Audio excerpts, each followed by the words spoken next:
Hello friends, अस्सलाम वालेकुम। आप देख रहे हैं फुलीफाई वर्ल्ड यूट्यूब चैनल। मैं हूं फरहान अली। तो फ्रेंड्स, आज हम बात करेंगे गैलनस के एयर कंडीशनर में जो एरर F8 हमारे इंडोर की डिस्प्ले स्क्रीन पर शो होता है। फ्रेंड्स, ये एरर हमारे गैलनस के एयर कंडीशनर में किस पार्ट्स के ख़राब या मिस हो जाने की वजह से हमारे इंडोर की डिस्प्ले स्क्रीन पर शो होता है। तो फ्रेंड्स, वीडियो को शुरू करने से पहले मेरी तमाम फ्रेंड्स से दरख्वास्त है कि अगर आप मेरे चैनल पर न्यू हो तो मेरे चैनल को सब्सक्राइब करें, लाइक करें और शेयर करें।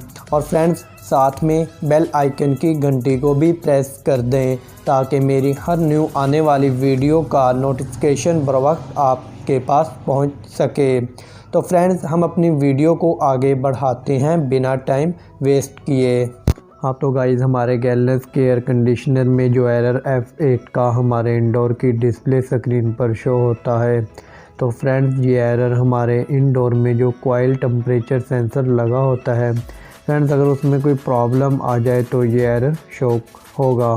तो फ्रेंड्स, ये कॉइल टेम्परेचर सेंसर जो हमारे इंडोर में जो एपोरेटर के शुरू में यो होते हैं उनके ऊपर ये सेंसर लगा होता है। तो फ्रेंड्स, आप इस सेंसर को अच्छे से चेक करें।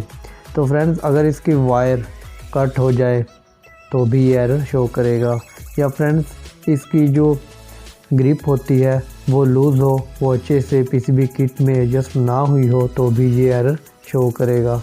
तो फ्रेंड्स, आप इन तमाम चीज़ों को अच्छे से चेक कर लें, या इसका जो सेंसर है उसे आप रिप्लेस कर दें तो हमारा ये एरर ख़त्म हो जाएगा और हमारा एयर कंडीशनर अच्छे से वर्क करने लगेगा।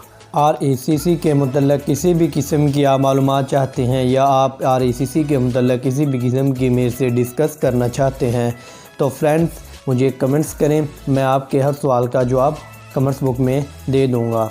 तो फ्रेंड्स, मिलते हैं एक नेक्स्ट वीडियो में नई मालूमात के साथ। खुदा हाफिज़।